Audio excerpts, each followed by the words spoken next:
तो welcome back to my YouTube channel. तो दोस्तों आज से मैं आपके लिए एक नई बुक का एक्सप्लेनेशन लाया हूँ जो कि है आपकी यूकेपीडिया। आपकी बुक है भगवान सिंह धामी जी की, काफ़ी अच्छी बुक है। तो इस टॉपिक में मैं आपके साथ डिस्कस करूँगा उस बुक के जितने भी फैक्ट उस बुक से बनेंगे क्वेश्चन आने वाले पेपर्स में, वो सारे मैं आपके साथ इस वीडियोज़ में डिस्कस करूँगा। तो आप सबको वीडियो पसंद, अगर वीडियो पसंद आती है प्लीज़ वीडियो को लाइक कीजिएगा और चैनल को सब्सक्राइब कीजिएगा, ठीक है। आज की वीडियो में मैं लाया हूँ आपके साथ प्रागैतिहासिक काल की। प्रागैतिहासिक काल में उत्तराखंड में मानव का किस प्रकार से कंट्रीब्यूट मिलता है, ठीक है। तो इतिहास को प्रागैतिहासिक काल को डिस्कस करने से पहले थोड़ा सा हम जान लेते हैं इतिहास को और इतिहास के कालखंडों को, ठीक है। तो इतिहास में आपके 3 कालखंड मेनली है, आपका प्रागैतिहासिक काल, आपका आद्यैतिहासिक काल और आपका ऐतिहासिक काल, ठीक है। चाहे वो किसी गाँव का इतिहास हो, चाहे किसी देश का इतिहास हो या किसी भी राज्य का इतिहास हो, उनको 3 कालखंडों में बाँटा गया है। प्रागैतिहासिक काल, आपका आद्यैतिहासिक काल और ऐतिहासिक काल, ठीक है। मैं यहाँ पे आपके लिए सिम्प्लीफाई फॉर्म में लाया हूँ ताकि आप सिम्प्लीफाई फॉर्म में चीज़ों को समझ सकें और आपके क्वेश्चन में, आपके पेपर में क्वेश्चन आपके यहाँ से बन सके, ठीक है। तो जो आपका प्रागैतिहासिक काल है उसके किसी भी तरह के कोई भी लिखित साक्ष्य अभी तक नहीं मिले हैं, ठीक है। यानी कि आपके प्रागैतिहासिक काल के कोई भी लिखित साक्ष्य अभी तक नहीं मिले हैं। बात करें आद्यैतिहासिक काल की, तो आद्यैतिहासिक काल के आपके लिखित साक्ष्य मिलते हैं, बट जो लिखित साक्ष्य हैं वो पढ़ने के अभी कंडीशन में नहीं आए, यानी कि उनको अभी तक किसी भी व्यक्ति द्वारा पढ़ा नहीं गया है, ठीक है। तो आद्यैतिहासिक काल से आपको चीज़ें क्लियर हो गई होंगी, ठीक है। बात करते हैं आपके ऐतिहासिक काल की, तो ऐतिहासिक काल के आपको लिखित साक्ष्य मिले हैं और उनको पढ़ा भी गया है, ठीक है। तो आपको तीनों कालों का विभाजन पता चल गया होगा कि प्रागैतिहासिक काल में आपको लिखित साक्ष्य नहीं मिले हैं, ठीक है, यानी कि पुरातात्विक साक्ष्य मिले। आद्यैतिहासिक काल में आपको लिखित साक्ष्य मिले बट उनको पढ़ा नहीं गया है और ऐतिहासिक काल में आपको क्या लिखित साक्ष्य मिले हैं, ठीक है। तो आपको तीनों कालों का मैंने अभी तक विभाजन कर दिया कि कौन से काल में क्या-क्या चीज़ें आपको मिली हैं, ठीक है। बात करें प्रागैतिहासिक काल में, तो जबकि प्रागैतिहासिक काल में कोई भी लिखित साक्ष्य नहीं मिले हैं, तो हमको कैसे पता चला कि आपके प्रागैतिहासिक काल में मानव की जो क्या थी एग्जिस्टेंस, वो कि इस धरती पे थी या आपके राज्य में थी, ठीक है। तो उसके कुछ पुरातात्विक साक्ष्य मिले हैं, ठीक है। पुरातात्विक साक्ष्य मिले हैं जिनसे पता चलता है कि उस टाइम पे मानव सभ्यता का आपका निवास था किस पे, उत्तराखंड गढ़वा, आपके उत्तराखंड उत्तराखंड में, ठीक है। तो बात कर लेते हैं थोड़ा-सा इस उसमें कि जो आपके जो पुरातात्विक साक्ष्य हैं, वो किस-किस रूप में मिलते हैं, ठीक है? तो पुरातात्विक साक्ष्य मिलता है आपके किसके समाधानों के रूप में, यानी कि डेड बॉडीज़ के रूप में। और वो डेड बॉडीज़ आपकी बहुत पुरानी होती है, ठीक है? यानी कि 1000-2000 साल पुरानी क्या होती है, डेड बॉडीज़ होती है, ठीक है? कुछ ताम्र उपकरण मिलते हैं अब हमारे राज्य से। वो ताम्र उपकरण आपके काफ़ी पुराने होते हैं, जिससे पता चलता है कि उस टाइम पे मानव इस उत्तराखंड में निवास करता था, ठीक है? कुछ कप मार्क्स मिलते हैं, कप मार्क्स यानी कि ओखलियाँ मिलती हैं, ठीक है? जिसमें अनाज को कूटा जाता था। तो ओखलियों के मिलने से पता चलता है कि उस टाइम पे मानव यहाँ पे था और मानव के द्वारा यहाँ पे अनाज का उत्पादन किया जाता था, ठीक है। कुछ गुफा चित्र मिलते हैं, तो गुफा चित्र मिलते हैं जो कि आदि मानव के होने का सबूत देते हैं हमारे उत्तराखंड में, ठीक है। तो जब अंग्रेज हमारे यहाँ पे आते हैं तो अंग्रेज क्या करते हैं, अंग्रेज यहाँ पे पुरातात्विक साक्ष्यों की खोज करना शुरू करते हैं, ठीक है। उस क्रम में जो आपका पहला कमिश्नर था रैमजे, रैमजे क्या करता है, उत्तराखंड का पहला कमिश्नर था जो कि प्रागैतिहासिक काल के अध्ययन के लिए उत्खनन का कार्य शुरू करवाता है, ठीक है। तो क्वेश्चन बनेगा कि किस कमिश्नर के काल में उत्तराखंड राज्य में प्रागैतिहासिक काल का उत्खनन शुरू हुआ, तो आपके रैमजे के कार्यकाल में आपके प्रागैतिहासिक काल के उत्खनन का कार्य राज्य में शुरू हुआ, ठीक है। तो यहाँ से आपको मैंने इतिहास का जो विभाजन था वो बता दिया है। आपका प्रागैतिहासिक काल होता है जिसमें आपको कोई भी लिखित साक्ष्य नहीं मिलते, आपको सिर्फ पुरातात्विक साक्ष्य मिलते हैं। आपका आद्यैतिहासिक काल होता है जिसमें आपको लिखित साक्ष्य मिलते हैं बट वो पढ़े ही नहीं जाते, ठीक है। जैसा कि आपके हड़प्पा सभ्यता होगी, आपके मिस्र की सभ्यता होगी, वहाँ से आपको लिखित साक्ष्य तो मिले बट उस लिपि को, उस भाषा को अभी तक पढ़ा नहीं गया, ठीक है। और ऐतिहासिक काल में आपको लिखित साक्ष्य मिलते हैं और उनको पढ़ा भी जा चुका है, ठीक है। तो आपने इतने पॉइंट ऐसे ध्यान रखने हैं, ठीक है। तो दोस्तों अब डिस्कस करते हैं लाखों उड्यार पे, ठीक है। आपने परीक्षा वाणी में भी पढ़ा होगा, पहले आता है लाखों उड्यार, ठीक है। तो जो आपका लाखों उड्यार है, लाखों उड्यार आपके उत्तराखंड से मिलने वाली पहली महापाषाणकालीन क्या है, गुफा है, ठीक है। तो लाखों उड्यार आपके उत्तराखंड से मिलने वाली पहली महापाषाणकालीन क्या है, गुफा है, ठीक है। चर्चा कर लेते हैं लाखों उड्यार पे। तो जो आपका लाखों उड्यार है वो आपके अल्मोड़ा के निकट एक बाड़े छिना नामक स्थान है। उसके निकट कौन-सी नदी बहती है, शुयाल नदी बहती है, ठीक है। तो शुयाल नदी के दाएँ तट पे है कौन-सा आपका लाखों उड्यार, ठीक है। तो लाखों उड्यार एक क्या है, आपका महापाषाणकालीन गुफा है, ठीक है। जिसकी खोज किसने की थी, आपके 1968 में एमपी जोशी यानी कि महेश्वर प्रसाद जोशी जी के द्वारा की गई थी, ठीक है। तो लाखों उड्यार से मेनली आपको 3-4 पॉइंट याद रखना है। पहला, लाखों उड्यार किस जनपद में स्थित है, लाखों उड्यार आपके अल्मोड़ा जनपद में स्थित है, ठीक है। दूसरा पॉइंट कि लाखों किस नदी के तट पे है, तो लाखों आपके सुयाल नदी के तट पे है। तीसरा पॉइंट, लाखों की खोज किसने की और कब की, तो लाखों की खोज आपके एमपी जोशी जी द्वारा 1968 में की गई थी, ठीक है।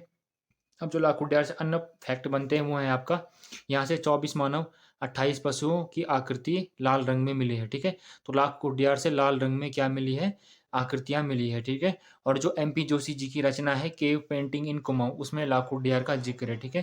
तो आपको ध्यान रखना है क्वेश्चन बन सकता है कि केव पेंटिंग इन कुमाऊँ किसकी रचना है? तो वो रचना है आपकी एमपी जोशी जी की, ठीक है? तो आपको इतने पॉइंट लाखोटियार से ध्यान रखने हैं। तो अपनी अगली गुफ़ा है गोरखिया गुफ़ा, ठीक है? तो गोरखिया गुफ़ा अपने राज्य से मिलने वाली दूसरी प्रयोगऐतिहासिक क्या है? गुफ़ा है, ठीक है? यह गुफ़ा अलकनंदा नदी के तट पे स्थित है और किस गाँव के निकट है? आपके डुंगरी गाँव के निकट है, ठीक है?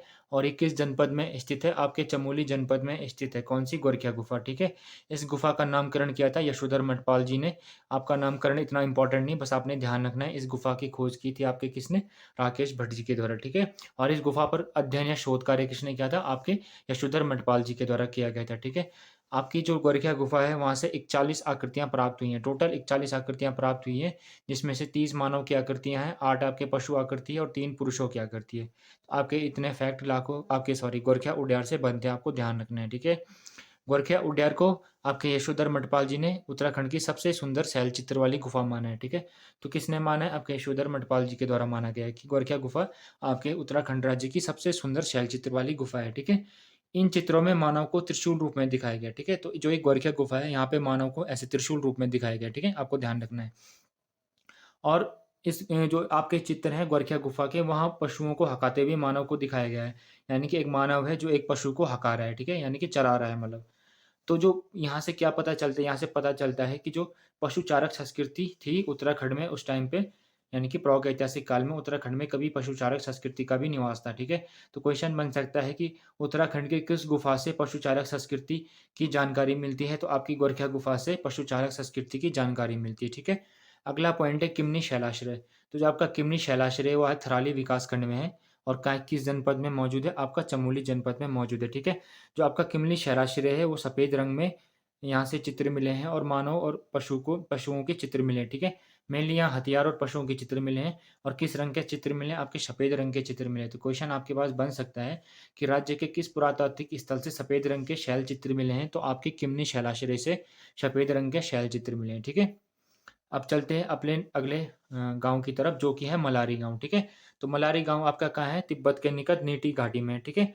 नीति घाटी में है कौन-सा? आपका मलारी गाँव, ठीक है? मलारी गाँव से बहुत ही फ़ेमस चीज़ें मिली हैं जैसे कि 5.2 केजी का सोने का मुखौटा मिला है, ठीक है? और 1000 से अधिक क्या मिले हैं? मिट्टी के बर्तन मिले हैं। तो आपको ध्यान रखना है कि 5.2 केजी का सोने का मुखौटा कहाँ से मिला है? आपके मलारी गाँव चमोली से मिला है, ठीक है? और 1000 से अधिक यहाँ से मिट्टी के बर्तन मिले हैं जो कि आपके प्रागैतिहासिक यानी कि महापाषाण काल के थे, ठीक है?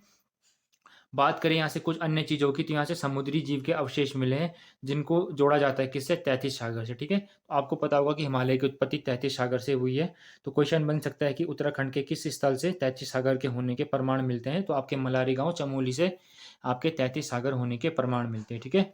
मलारी गाँव से सवाधानों की खोज भी हुई है, जिनको किया है आपके शिव प्रसाद डबराल चारण जी द्वारा, ठीक है? 1956 में शिव प्रसाद डबराल चारण जी द्वारा मलारी गाँव में आपके शवाधानों यानी डेड बॉडीज़ की खोज की गई थी, ठीक है? और जो ये डेड बॉडीज़ थी इनको जोड़ा जाता है आपके सैंधवकालीन सभ्यता से यानी कि आपकी हड़प्पा सभ्यता से, ठीक है? तो क्वेश्चन बन सकता है कि राज्य के किस स्थान से हड़प्पा कालीन सभ्यता की तरह आपके शवाधान मिले हैं? तो आपके मलारी गाँव चमोली से हड़प्पा कालीन सभ्यता के क्या मिले हैं? शवाधान मिले हैं, ठीक है? आज़ादी के बाद प्रागैतिहासिक काल का शोध शोध करने का श्रेय किसको जाता है? आपके शिव प्रसाद डबराल चारण जी को जाता है, ठीक है? 2002 में गढ़वाल विश्वविद्यालय के द्वारा भी मलारी गाँव चमोली में उत्खनन का कार्य करवाया गया था, ठीक है?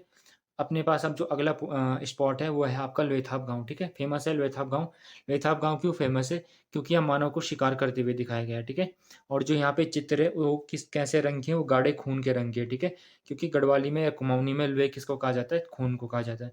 इसलिए यहाँ से मतलब खून के जैसे लाल रंग के चित्र मिले हैं और मानव को शिकार करते हुए दिखाया गया है। और यह गाँव जो लोथाप गाँव है कहाँ है आपका? अल्मोड़ा जनपद में। तो आपने ध्यान रखना है, ठीक है? इतने पॉइंट यहाँ से।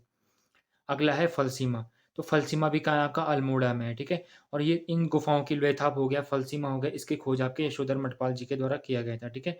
जो आपका फलसीमा है, यहाँ से मानव को योग करते हुए दिखाया गया है, ठीक है? तो आपने ध्यान रखना है, आपके फलसीमा से मानव को योग करते हुए दिखाया गया है, ठीक है? इतने पॉइंट आपने यहाँ से ध्यान रखने हैं। बनकोट और नैनी पाताल, जो आपका बनकोट और नैनी पाताल है, ये आपका किस जनपद में मौजूद है? आपके पिथौरागढ़ जनपद में मौजूद है, ठीक है? और यहाँ से आपके 8 ताम्र आकृतियाँ प्राप्त हुई हैं। तो बनकोट और नैनी पाताल से आपकी 8 ताम्र आकृतियाँ प्राप्त हुई हैं, तो आपको ये पॉइंट ध्यान रखना है, ठीक है? नेक्स्ट जो आपका स्थल है वो है आपका हुडली। तो हुडली कहाँ है आपका? उत्तरकाशी में, ठीक है। और हुडली से कैसे रंग के चित्र मिले हैं? आपके नीले रंग के शैल चित्र मिले हैं, ठीक है। तो क्वेश्चन बनता है पेपर में कि राज्य के किस पुरातात्विक स्थल से नीले रंग के शैल चित्र मिले हैं? तो आपके हुडली उत्तरकाशी से नीले रंग के शैल चित्र मिले हैं, ठीक है। और यहाँ से आपकी शंखलिपि के भी प्रमाण मिले हैं, ठीक है। हुडली से आपके शंखलिपि के भी प्रमाण मिले हैं, ठीक है। और ये लिपि अभी तक पढ़ी नहीं जा चुकी है, मतलब इसको अभी तक पढ़ा नहीं जा चुका है, ठीक है। आपका जो पेड़साल है, पेड़साल भी आपका कहाँ है? अल्मोड़ा में, ठीक है। और पेड़साल से आपका कत्थई रंग की मानव आकृतियाँ मिली हैं। और जो पेड़साल के शैलचित्र हैं, इनकी खोज किसने की थी? आपके यशोधर मठपाल जी के द्वारा की थी, ठीक है। और पेड़साल आपका कहाँ है? अल्मोड़ा जनपद में स्थित है, ठीक है। नेक्स्ट है, इंपॉर्टेंट है, देवीधुरा की समाधियाँ, ठीक है। तो जो आपकी देवीधुरा की समाधियाँ हैं, ये कहाँ है? आपकी चंपावत में, ठीक है। कहाँ है? आपके चंपावत में। इन समाधियों की खोज 1856 में किसके द्वारा की गई थी? आपके जे.डब्ल्यू. हैनवुड के द्वारा की गई थी, ठीक है। मैंने शुरू में बताया था कि राज्य में आपका प्रागैतिहासिक स्थलों की खोज करने का श्रेय किसको जाता है? ये करवाने का श्रेय किसको जाता है?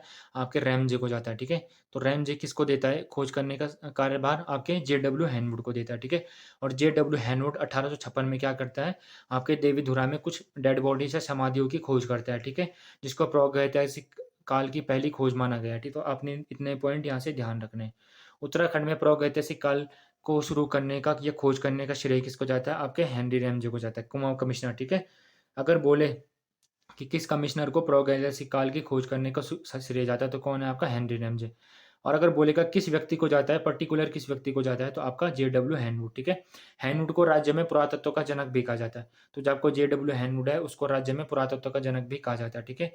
और जो आपके देवीधुरा से क्या मिले हैं, जो आपके देवीधुरा से समाधियाँ मिली है, इनको कश्मीर के बुर्ज हुम के समान माना गया, ठीक है। तो कश्मीर के बुर्ज हुम से भी कुछ समाधियाँ मिली है, तो इन समाधियों को आपके कश्मीर के बुर्ज हुम की समाधियों से तुलना की जाती है, ठीक है। द्वाराहाट की समाधियाँ, ठीक है। आपको पता है द्वाराहाट आपका कहाँ है? जैसे आपका देवीधुरा कहाँ है? देवीधुरा चंपावत में, ठीक है। तो देवीधुरा चंपावत से किसने की थी? जे.डब्ल्यू. हैनवुड ने की थी। वैसे द्वाराहाट की समाधियों की खोज किसने की थी? द्वाराहाट की समाधियों की खोज की थी आपके किसने? जे.एच. रिवर कॉर्नॉक के द्वारा, यानी कि रिवर कॉर्नॉक ने आपके क्या किया था? द्वाराहाट की समाधियों की खोज की थी। और द्वाराहाट कहाँ है? आपका अल्मोड़ा में, ठीक है। और कब की थी? आपके 1877 में की थी। इसके अलावा नौला जेलंग गाँव में भी कुछ सावधान मिले हैं, ठीक है। नौला जेलंग गाँव भी आपका कहाँ है? अल्मोड़ा जनपद में है, जहाँ से क्या मिले हैं? कुछ सावधान मिले हैं, ठीक है। 1877 में द्वाराहाट के चंद्रेश्वर मंदिर समूह से 200 ओखलियों को रिवर कॉर्नॉक के द्वारा खोजा गया था, ठीक है। तो हमारे राज्य से ओखलियाँ यानी कि कप मार्क्स भी मिलते हैं, जिनको सबसे पहले किसने खोजा था? आपके रिवर कॉर्नॉक के द्वारा 1877 में खोजा गया था, ठीक है। और द्वाराहाट के किस मंदिर समूह से खोजा गया था? आपके चंद्रेश्वर मंदिर समूह से खोजा गया था, ठीक है। जो ये 200 आपकी क्या थी? 200 ओखलियाँ थी, ये समांतर क्रम में थी, ठीक है। तो आपको ध्यान रखना है, ओखलियों से क्वेश्चन बन सकता है क्योंकि इंपॉर्टेंट है। और ओखलियों की पहली खोज थी किसके द्वारा? आपके रिवर कॉर्नॉक के द्वारा, ठीक है। इससे पता चलता है कि आपकी पूरा पूरा जो आपका पुराना समय था, यानी कि आपका पुरातात्विक काल था, वहाँ मानव खेती करता था, ठीक है। क्योंकि ओखलियों का यूज़ क्यों होता है? ओखलियों का यूज़ होता है आपका धान को कूटने के लिए या फिर किसी भी फसल को कूटने के लिए यूज़ होता है, किसका? ओखलियों का, ठीक है। आपने गाँव में बहुत बार देखा होगा, उरखेले होते हैं, वो इन्हीं का क्या कहा जाता है? आपके कप मार्क्स कहा जाता है, ठीक है। अगला है रामगंगा घाटी, यानी कि पश्चिमी रामगंगा घाटी, जो कि कहाँ है? अल्मोड़ा में, ठीक है। और पश्चिमी नयार, जो कि कहाँ है? पौड़ी। यहाँ से समाधानों की खोज किसने की थी? तो आपके यशोधर मठपाल जी के द्वारा आपके नयार घाटी और आपकी पश्चिमी रामगंगा घाटी से समाधानों की खोज की गई थी, ठीक है। राज्य में जो प्रागैतिहासिक काल का केंद्र किसको कहा जाता है? अल्मोड़ा को कहा जाता है, क्योंकि अल्मोड़ा से बहुत सारे प्रागैतिहासिक काल के क्या मिलते हैं? साक्ष्य मिलते हैं। इसीलिए आपका प्रागैतिहासिक काल का केंद्र किसको कहा जाता है? आपके अल्मोड़ा को कहा जाता है, ठीक है। फड़कानोली और कालामाटी नामक प्रागैतिहासिक स्थल अल्मोड़ा में मौजूद है। तो जो आपका फड़कानोली है और कालामाटी नामक प्रागैतिहासिक स्थल, ये कहाँ है? आपके अल्मोड़ा में। तो क्वेश्चन बन सकता है, फड़कानोली और कालामाटी नामक प्रागैतिहासिक स्थल किस जनपद में मौजूद है? तो आपका अल्मोड़ा जनपद में मौजूद है, ठीक है। जो आपका फड़कानोली है, यहाँ से मानव को घोड़ा करते हुए दिखाया गया है, नृत्य करते हुए दिखाया गया है। तो क्वेश्चन बन सकता है, अच्छा लेवल का क्वेश्चन है, कि घोड़ा नृत्य करते हुए मानव को किस प्रागैतिहासिक स्थल से दिखाया गया है, ठीक है। तो आपका फड़कौनौली अल्मोड़ा में मानव को घोड़ा करते हुए दिखाया गया है, ठीक है। घोड़ा एक नृत्य है, ठीक है। अब चलते हैं ताम्र उपकरणों की ओर। तो राज्य से महापाषाणकालीन पहले ताम्र उपकरणों की खोज कहाँ से हुई थी? आपके हरिद्वार के बहादुराबाद से हुई थी, ठीक है। तो जो आपका हरिद्वार का बहादुराबाद था, यहाँ 1951 में एक नहर की खुदाई चल रही थी, ठीक है, जहाँ से मजदूरों को कुछ ताम्र उपकरण और मृद भांड प्राप्त हुए थे, ठीक है। उसके बाद यहाँ का उत्खनन का काम दिया गया 1952 में किसको? यज्ञदत्त शर्मा जी को, ठीक है। और यज्ञदत्त शर्मा जी यहाँ खुदाई करते हैं तो उनको लाल गेरू रंग के बर्तन मिलते हैं। इसीलिए जो आपका हरिद्वार का बहादुराबाद है उसको गेरुए रंग की सभ्यता का केंद्र भी कहा जाता है। तो क्वेश्चन आपके पास बन सकता है कि राज्य में किस स्थान को लाल गेरू रंग के सभ्यता का केंद्र कहा जाता है? आपके हरिद्वार के बहादुराबाद को कहा जाता है, ठीक है? और ये राज्य में आपके पहले ताम्र उपकरणों की पहली खोज थी कौन सी? हरिद्वार की बहादुराबाद की। तो आपको इतने पॉइंट यहाँ से ध्यान रखने हैं। खुटानी नाला नैनीताल, ठीक है? तो नैनीताल से भी किसी प्रागैतिहासिक स्थल की खोज मिलती है जो कि है खुटानी नाला। 1986 में यशोधर मठपाल जी के द्वारा यहाँ पूर्व पाषाणकालीन प्रस्तर उपकरण खोजे गए थे, ठीक है? तो खुटाली नाला नामक ऐतिहासिक स्थल आपके राज्य में कहाँ है? आपके राज्य में नैनीताल में स्थित है, ठीक है? और किसने इसकी खोज की थी? आपके डॉक्टर यशोधर मठपाल जी ने इसकी खोज की थी, ठीक है? बात करते हैं अठूर ग्राम की। तो अठूर ग्राम आपका कहाँ है? अठूर ग्राम है आपका टेरी गढ़वाल में, ठीक है? और 1988 में यहाँ से कुड़िंदकालीन रजत मुद्राएं व स्वर्ण छड़ें प्राप्त की गई थी, ठीक है? यानी कि 1988 में यहाँ से कुड़िंदकालीन रजत मुद्राएं और स्वर्ण छड़ें प्राप्त की गई थी, जो कि आपके अमोघ भूति के समय की ज्ञात होती है। तो आपको इतने पॉइंट यहाँ से ध्यान रखने, ठीक है?